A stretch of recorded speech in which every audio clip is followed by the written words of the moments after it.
This is Carrie Johnson with the Iowa Department of Management, and this webinar is a means to provide county auditors or whomever within the county works on the county budget with an update and some reminders regarding the fiscal year 23 budget and budget process.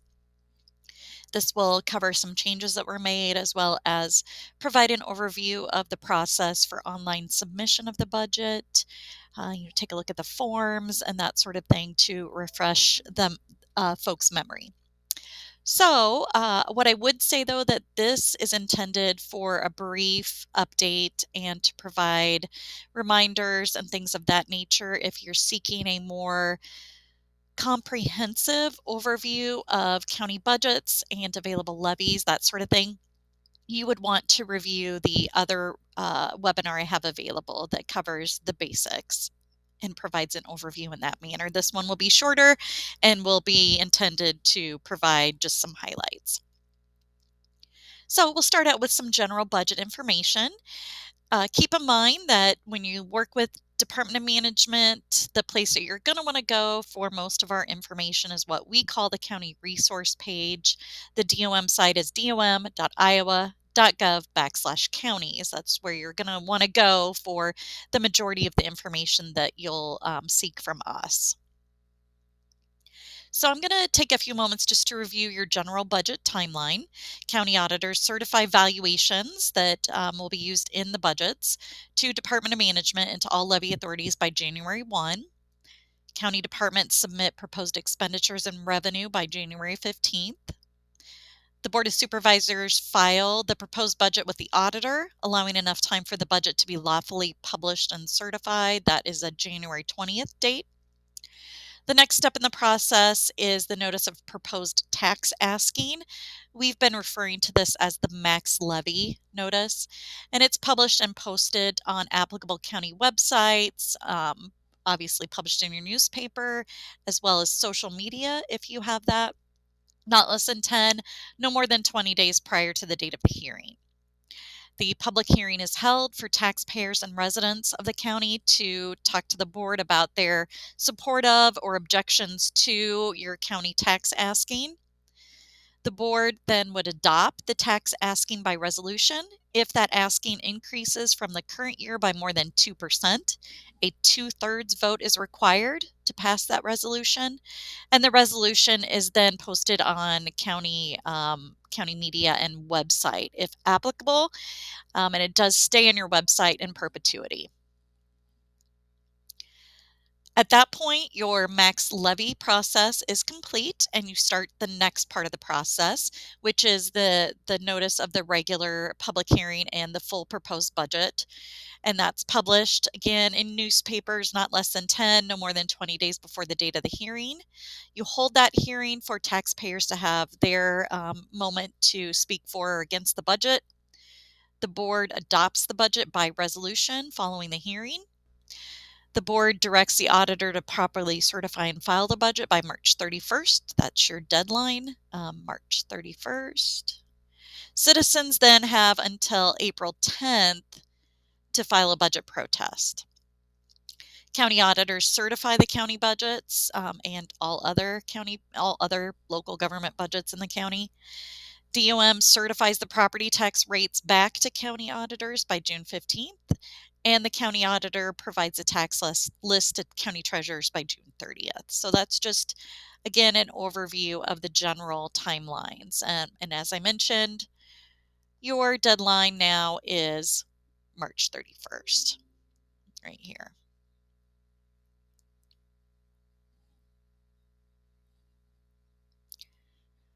So if you do not or are not able to meet that March 31st budget deadline, the taxes levied by a county whose budget is certified after March 31st is limited to the prior year's budget amount. So it's essentially held to the total tax asking in your, in this case, fiscal year 22 budget.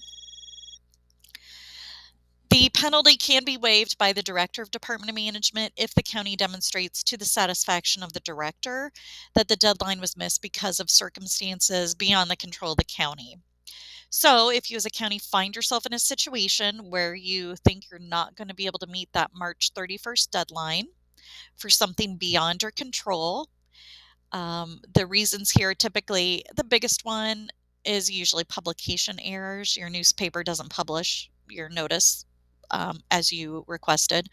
Publication errors is really the biggest thing. It could be something like sickness, software problems, things of that nature. So again, if you have some of those situations come up, your first step would be to contact me. Let me know what's going on. I will instruct you on how to submit a request for a budget extension from our director. Budget protest. As I mentioned, your budget can be protested. The deadline now is April 10th to accommodate that movement to the March 31st budget deadline. So one of the requirements with the budget protest is that there be language included in your hearing notice on how to protest the budget. And we added that, so that's not something you need to take any extra steps to address.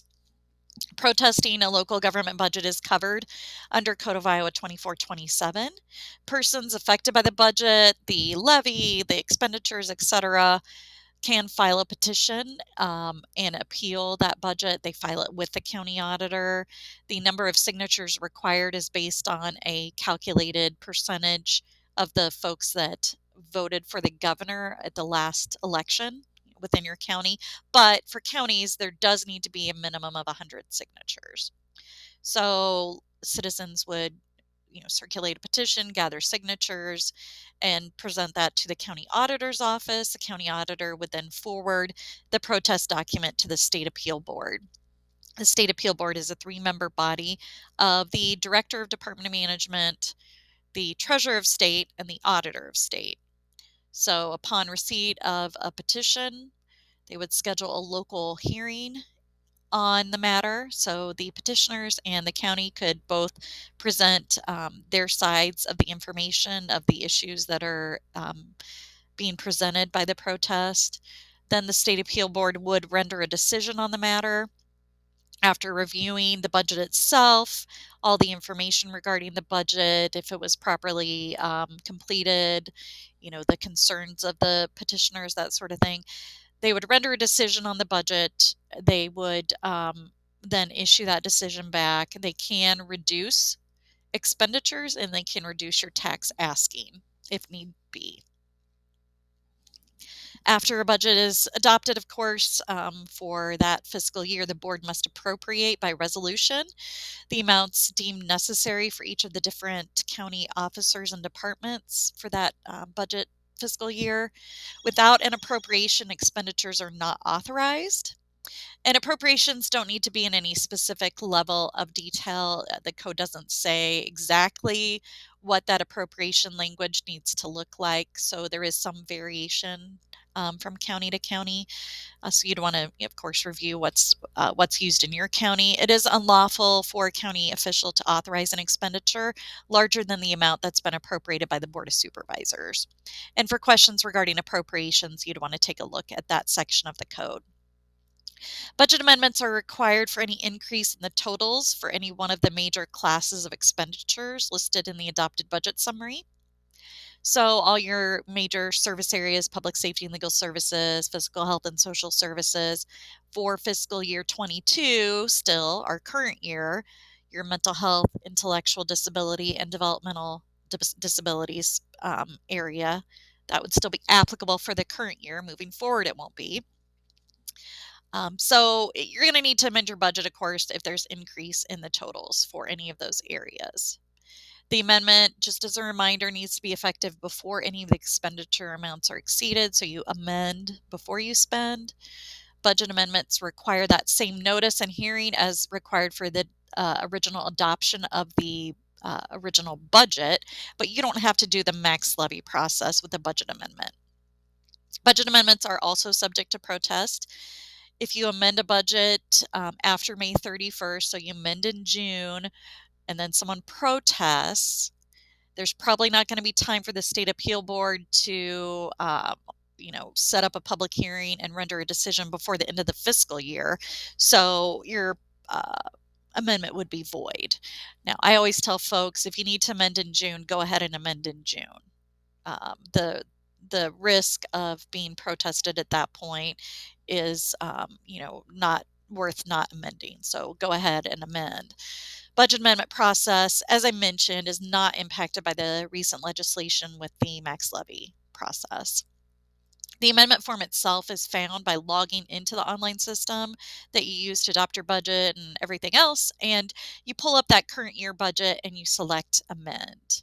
There is a webinar on the amendment process available on that county resources page, and you can also, when you're in the system working on the online amendment, you can also see some instructions there. Changing departmental appropriations, increases or decreases in departmental appropriations don't require a budget amendment unless you're going to exceed one of those major classes of expenditures. Instead, changes in departmental appropriations must be provided by resolution at a regular meeting of the board.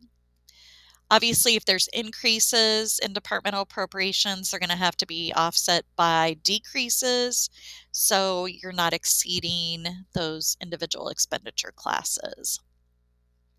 Decreases in appropriations for an office or department of more than 10% or $5,000, whichever is greater, are not effective until the board holds a public hearing on the proposed decrease.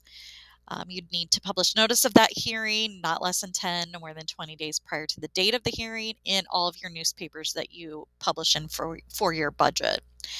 And you'd find information regarding this, this requirement in 331, 434.6. Additionally, just some sources of information for you. Sometimes folks like to view historical information regarding tax rates and tax asking, or they like to see what other counties have asked for regarding taxes, just for comparison.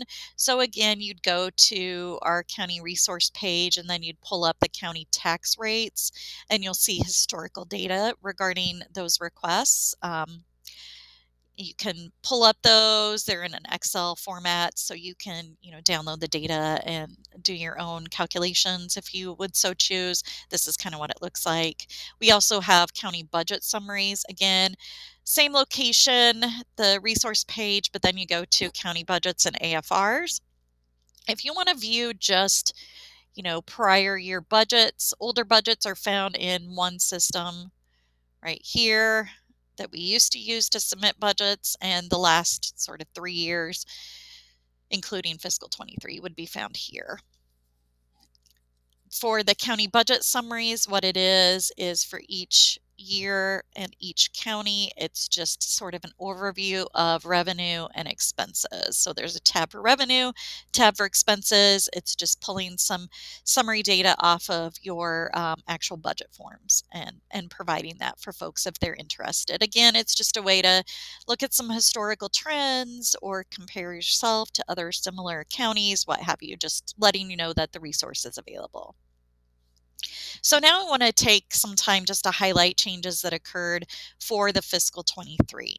So the big one is your county MHDS. So the county MHDS property tax levy was eliminated for fiscal year 23 per Senate File 619 that was passed in this past legislative session. So you no longer will be levying any property tax for mental health and disability services. So just keep that in mind. You'll see the absence of that levy on your forms. Unless you are a Polk County who operates as a region in itself, you will no longer have an MHDS fund or service area for expenditures for fiscal year 23. Polk County will look very similar to prior years, other than not having a property tax levy for MHDS. But everyone else will sort of see MHDS, fade from their budget information. You will have to report on fiscal year 22 and fiscal year 21 service area for expenses, because keep in mind your budgets have to have 3 years of data per statute. So you will have to report on MHDS, or excuse me, service area for expenditures for another couple of years. So, Senate File 619 also requires county to deposit the remainder of the balance held in their MHDS fund to their region prior to the end of the fiscal year, right? So you're going to have to deposit that balance and ship that over to the region. A budget amendment may be necessary to allow for this expenditure, so keep that in mind. And the county would use the expense line distribution to the regional fiscal agent for the payment itself. There has been some discussion that some MHDS regions still want individuals to remain county employees that are currently county employees and providing those services. It is recommended, if that's the case, that regions and member counties consult legal counsel and devise a 28E agreement that prescribes the terms of this contracted service. Reimbursable contracted services need to be clearly defined between the region and the county and need to be tracked to comply with audit requirements. Any contracted service that a county employee is providing for a region needs to be fully reimbursed by that region. In those instances where one employee is paid via reimbursement from the region and other functions, you're going to have to do some detailed timesheets or time studies to really fully determine how that cost is shared. And we did add a new function called 90/40 reimbursable MHDS expenses to track those revenues and expenses as they flow. For questions regarding assets, like who holds the title and who maintains it, that would need to be determined locally. So you'd want to look into those with legal counsel if that's an issue. And we know there's concerns regarding cash flow, and that should be addressed between the region and its members, again, via legal counsel and their 28E agreement. Whether there be some startup cost, money provided, that sort of thing. Regarding tracking that situation where a region and a county have a contract for those county employees to deliver MHDS services, the County Finance Committee met back in October and recommends the following. You would use a sub-fund of the general fund. A new function code, as I mentioned, has been added to the chart of accounts and to your budget forms under reimbursable MHDS expenses. So you'll see it here on your Service Area 9 page. When counties receive reimbursement from the region, so the region pays them for those county employees, it would be payment from MHDS fiscal agent to the MHDS regional member, and that's an existing chart of account code that's out there. So another new item or item that was changed via the past year's legislation was regarding emergency medical services levy. So Senate File 615 was passed in the 2021 legislative session, and it amended Chapter 422D. This is particular to the county side of the EMS levy.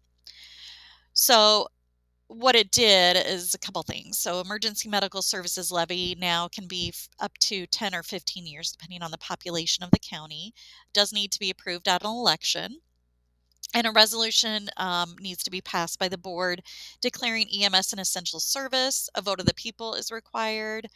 Again, if this is something that your county is considering, highly recommend you review Senate File 615 with your county attorney so you have an understanding of the process required. Chart of accounts updates, a few changes to the chart of accounts. We did do a formal addition of COVID financing revenue codes that occurred. We are adding the revenue items for the CARES Act and the American Rescue Plan Act. As I mentioned, Service Area 9, this 90/40 reimbursable MHDS direct expenses was added. We made an edit to 6,000 natural resources conservation, which went on just to clarify that any drainage expense, not only preliminary, but any drainage expense can be tracked within this function. The Uniform Chart of Accounts has been updated with these changes, and you'd find it here. Again, this, if you just go to the county resource page, you'll see a link out to the chart of accounts. So that's where that's located. Commercial and industrial replacement, if you've been around, you may remember that back in the 2013 session of the Iowa General Assembly, they created a commercial and industrial replacement process, essentially for your commercial, industrial, and railroad property. Instead of being taxed at 100% of their value, statutorily, they're rolled back to be taxed at 90% of their value. So that was part one. And as part of the legislation, the state would then make replacement payments to the county treasurer that was then distributed to the levy authorities. And this was done, and this payment was made in September and March of each year. So they reduced the taxable value to 90% and then made a replacement payment. The state made a replacement payment for that. During the 2021 session of the Iowa General Assembly, Senate File 619 was passed, and this essentially phased out the state's replacement payments through either fiscal 26 or fiscal 29. Whether your county is phased out over 5 or 8 years depends on if you were classified as a qualified levy authority or not, essentially. And a qualified levy authority is one that had a taxable valuation increase when comparing fiscal 14 and fiscal 21 that was essentially less than the state rate average growth. So if were you in a situation as an individual county where your valuation growth, when we look at those years, outpaced the average, or were you below average? If you were below average, you're going to be phasing out over a longer period of time. Above average, phasing out over a shorter period of time. So either phased out by a fifth each year or by an eighth until you receive zero. To see an estimation of the revenue to be received in the current year and then also in those estimated out years as it's phased out, we're going to be providing that information to you sort of in the same place you've looked before for the commercial industrial payments right here. So just kind of be aware of that. That'll be available for you for your budgeting purposes. On the budget forms, nothing new here. That revenue, commercial industrial replacement, would be reported under 2200, other state tax replacement. And here is the existing code from the chart of accounts for it. So a reminder, I want to hit again Senate File 634 because it's only been around a couple of years and we want to make sure that people understand the process. So I'm going to take a few moments to review it. So Senate File 634 passed back in the 2019 session, and it's an attempt to further notify the public about property tax increases. It only impacts city and county budgets. So your ag extension assessor, they don't have to do this additional process. It requires an additional public notice, additional public hearing, and an additional resolution to the front end of your budget process. This additional process requires a separate 10 to 20 day notice period. Certain pieces of information have to be included on the notice and resolution. The notice also has to be posted to the county social media and websites, and requires the resolution after it's passed to be posted to the county website in perpetuity. So the levies that are impacted for counties are not all of your levies. It's general basic and general supplemental, and then rural basic and rural supplemental. So voted levies are not included, for example. So it does require public notice. As I mentioned, we usually call this notice the max levy notice. So on that notice, there's 3 columns of data. The certified column 1 is your current year information, right? It's what's your tax rate for the current year, what's your requested dollars, what's your valuation for the current year. And then column 2 is going to say, okay, what's the valuation for the budget year? And if we levied the same amount of dollars as the current year, what would your tax rate actually calculate to be? Most cases, obviously, your valuation is going to go up. If you're asking for the same tax dollars, your rate would go down.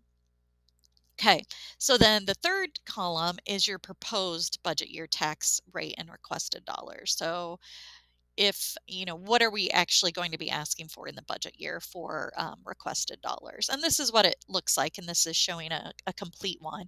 But again, current year information, this is all white cells. It's all populated for you from your current year budget, your taxable value, your dollars, including utility replacement tax. You're asking for general basic, general supplemental, and then totaled, what's your rate? And then again, rural services, value, rural basic, rural supplemental if you have it, total, and then what's the rate? So budget year. So what we're doing here is just saying, okay, if our value grew, which in this case it grew exponentially, so not true, but just plugging in some numbers here. So value grew. If we asked for the same amount of dollars, what would our rate calculate to be? So obviously we showed this as an exaggeration. Value goes way up, rate goes way down. Here, this is a little bit more similar. Value goes up a little, same amount of dollars, rate's going to go down. Okay, so this is what we're saying. Okay, well, what are we actually asking for in dollars? So we, value, what are we actually asking for in dollars? And then what's the rate calculate to be? Same for rule. And then this final column is calculating the percentage change. So it's saying, okay, when we look at the tax asking from here to here and from here to here, what's the percentage increase? Okay. If you have any percentage increase, you're going to have to come down in this segment here and explain the reasons for your increase, right? So general services increases are due to XYZ, rural services increases are due to XYZ. There's no specification on what needs to be included here, but you do need to explain the reasons for the increase in tax asking. And again, in your forms with our system, if it's a blue cell, you're going to type into it. If it's a white cell, it's either calculated for you or it's a field that's being pulled for you. If applicable, then you'd also need to put this notice on any social media sites and your website. Okay, so after the hearing, so you give your notice, hold your hearing. After the hearing, your board passes a resolution. And this is approving the maximum dollars that can be assessed for those levies, so for rural services and general services during the next fiscal year, for your budget. If the amount is more than 102% than the current year, then the resolution has to be passed by 2/3 vote of the governing body. Now, most counties, the majority of counties, I should say, have 3 supervisors. About a third have 5. So if you have 3 supervisors, obviously it's just 2 out of 3. If it's 5 supervisors, you're talking 4 out of 5. The adopted resolution then, after it's passed, must be posted on the county website and social media if you have them. And you leave that resolution up there. Resolution has to include the following: a statement indicating that the publication posting was met, a statement indicating the date of the public hearing, a not to exceed statement for both the general and the rural services separately, an indication if the dollars requested results in greater than 102% increase for either general or rural, an ability to indicate the vote of each member. And so that's needed again if your percentage increase in either general or rural was greater than 102%. And we do recommend consulting with your county attorney on any specifics related to your particular county and what you desire to have in that resolution to meet statute. We did provide, as part of your budget instruction document, an example of a resolution, but again, you can use that as a basis and consult with your county attorney. So you passed your resolution setting your maximum property tax dollars at that point. Then you proceed with the budget process as has been in the past. Public hearing, notice of that hearing published and posted not less than 10 to more than 20 days from the date of the hearing. Your required notice does have to include a statement, I think I mentioned before, regarding how you would protest a budget, and Department of Management has included this already in the form, so you don't need to worry about it. Just some reminders, you have to complete the Senate File 634 notice, public hearing, and resolutions. That max levy process all has to be done prior to setting the date for your regular public hearing. And everyone has to do it. Everyone has to do the notice. Everyone has to do the public hearing. Everyone has to do the resolution. Doesn't matter what your intent is as far as increase. You can approve less property tax dollars in the max levy resolution than you published. So when you publish that notice, you can request $2 million in general services, but then only adopt in the resolution 1.8, for example. And then in the adopted budget, you can also ask for less property tax dollars than approved via the max levy resolution. So in that same example, the max levy notification had 2 million, the resolution had 1.8, the budget itself maybe had 1.7. So you can always go down, but you cannot go up. The online budget system, just as a reminder, it's the same system for fiscal year 23. It's the same one that you use if you're a county auditor role for valuation, budgets, and AFR and amendments. Login access should transfer from prior years, but let me know if someone needs access in your department that doesn't have it, or you need to remove someone. County auditor, if you're that role, if you're not a budget submitter, only doing the budget for the county, if you're county auditor role, you're going to see all that information. You're going to see the AFR options, the valuations, and everything when you're logged in that one portal. It's going to be all just options on your left-hand navigation. If you use the tab key during data entry, it's going to move between the cells in which you can enter data. You can also use arrow keys to move up and down. Quick reminder that ending fund balances are produced by subtracting the sum of all expenditures from the sum of the beginning balance plus your revenues. So that's how we arrive at ending fund balances that are shown as calculated in the system. As you move within a page, the cell that you're in should be highlighted, and the row and column should show a green highlight just to kind of help you navigate the system. When you're ready to work in the system, you go again to that county resource page, kind of scroll down in the middle a little bit, select the button that says Submit Valuations, Budget, and AFR, and then you're going to use your Enterprise A&A account to log into the system. Once you're logged in, again, depending on what role you are, if you're a county auditor role, you're going to see all this information on your left-hand navigation. If you only do the county budget, you'll see less, so it just kind of depends on what your role is in the system. But if you select budget, then on the main part of your budget screen, you're going to see obviously your county budgets. And since this is the third year in the system, you'll see 21, 22, and 23. And if you would happen to go to your 22 budget, you figure out, like we talked about, that you need to amend that budget. This is where you'd go and select amend. It will generate an amendment form for you based on your 22 budget, kind of pull that information into it. But if you're ready to work in the 23 budget, to enter that budget and start work, you'd select edit. So the pages of the budget are just tabs across the top here, right? So there may be some that you would use and some that you wouldn't. The hearing budget adoption is for the regular notice. Max levy notice is, again, that max levy process. Proposed budget summary. Property tax tab is where you enter your tax asking. Revenues detail for revenues, your different service areas here. And we'll talk about the service area 4 changes. And then long-term debt schedule, if you have long-term debt to report. And then if you are a county that would be exceeding the 350 general basic rate or the 395 rural basic rate, you would need to use these two forms. If you are not exceeding, you would simply ignore those.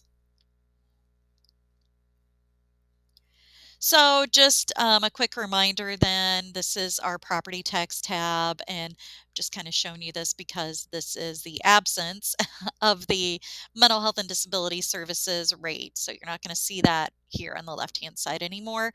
But just as a reminder of what this page looks like, it's going to populate with the value once that's filed.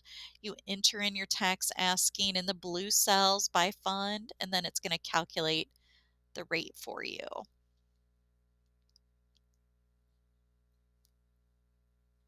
Again, valuations are populated once your county files the value. It's going to populate in that property tax tab we looked at, also populate in your max levy form. Um, until valuations are filed, and unless like a situation where the county auditor needs to go in and unfile the value to make a correction, like say a late PAB board case came through, or simply a correction, what have you, and they unfile their value in the valuation system, you're going to see this notice, and it's basically just a warning to say that that value that you're working on right now may change. So it's just sort of a heads up. You can still work in the system. You can enter your expenditures and all that. It's just letting you know that your calculated your calculated rate may be changing because your value may be changing. So again, this is the max levy notice. This is what you'd start with. As I mentioned, your value and your current year information is going to be populated for you. You enter into the blue cells all this information, and then fill it out. And this is the very first thing that you would do to get your process going. The long-term debt schedule, I just want to show you that there is a change with this page. We're going to be requesting the debt resolution number instead of the date certified to the county auditor.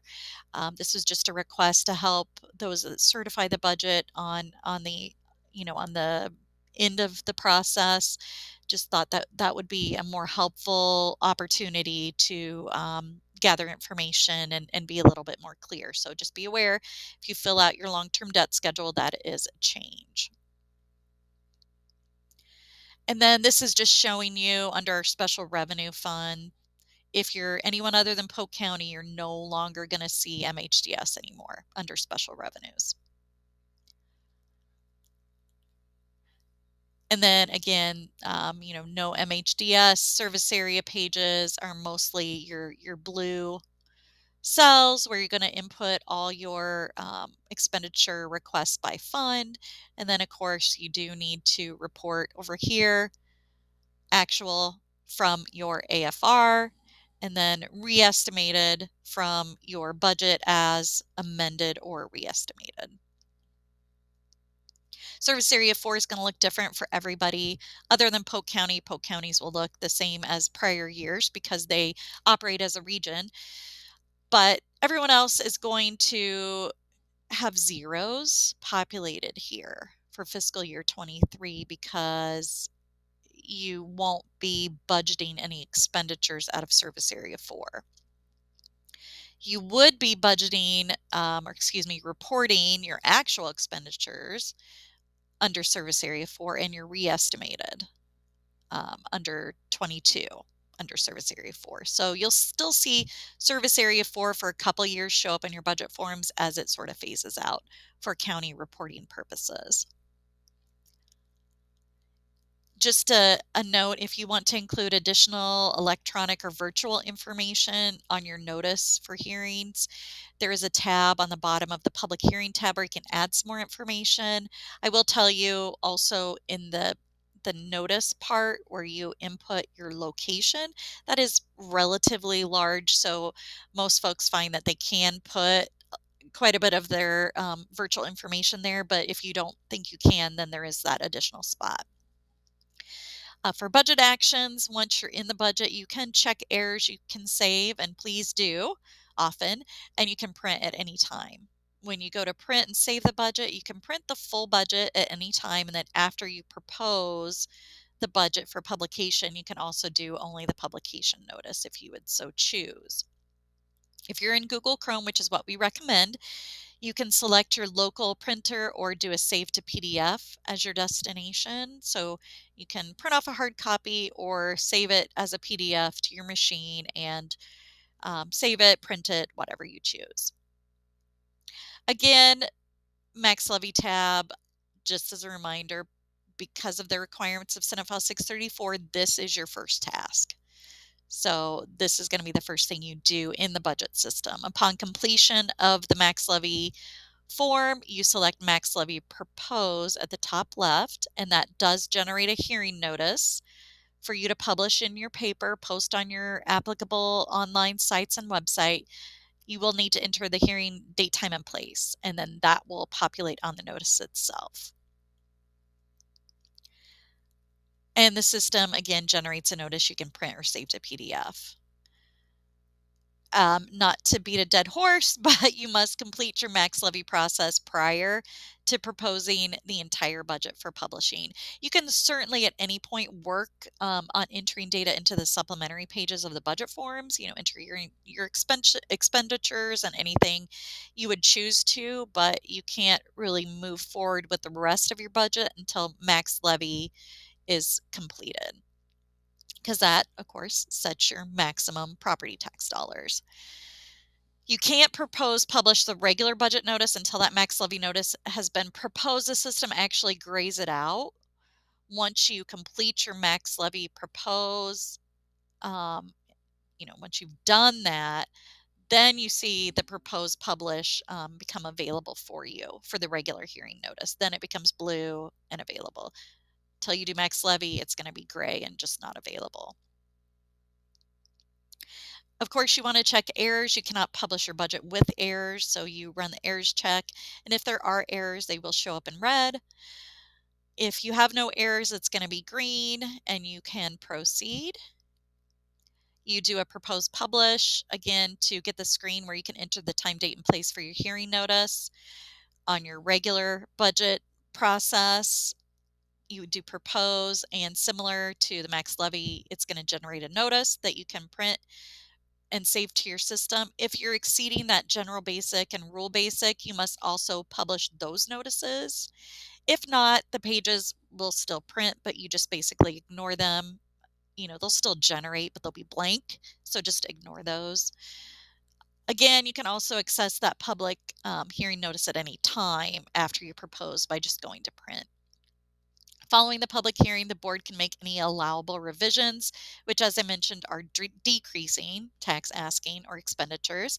So if they wanted to decrease from what you published, you go back into the system, do a return to draft, which just opens your budget back up for edits. So you do this return to draft button, go back in there, make your reductions, save, and then you propose publish again just to move it through the step again. Although, obviously if you're reducing, you're not going to have to publish again. So you just leave that original publication date. If you do find that you're republishing for some reason, say you got a budget extension because your newspaper didn't publish as you requested, so you got a budget extension, you got to go in, return to draft, change your publication date, and propose publish again. Change your meeting date and propose publish again to get that new revised public notice. But at any point when you're ready to go and you're through that process, your board is ready to adopt, you adopt the budget. And when you adopt, you would enter your adoption date and your resolution number and click adopt. You, of course, need to file documentation with the county auditor's office in order for that budget to be certified. You would file the proof of publication for max levy notice, the approved max levy resolution, the proof of publication for your regular budget notice, and then your signed adopted budget and supplementary pages. We also recommend filing the budget resolution itself because you are required to approve your budget, your full budget, by resolution as well. And of course, the deadline is March 31st. So if you have any questions as you're working through the budget process, please feel free to call me. I'm happy to assist you however I can, and you can reach me by email or by phone. Thank you very much.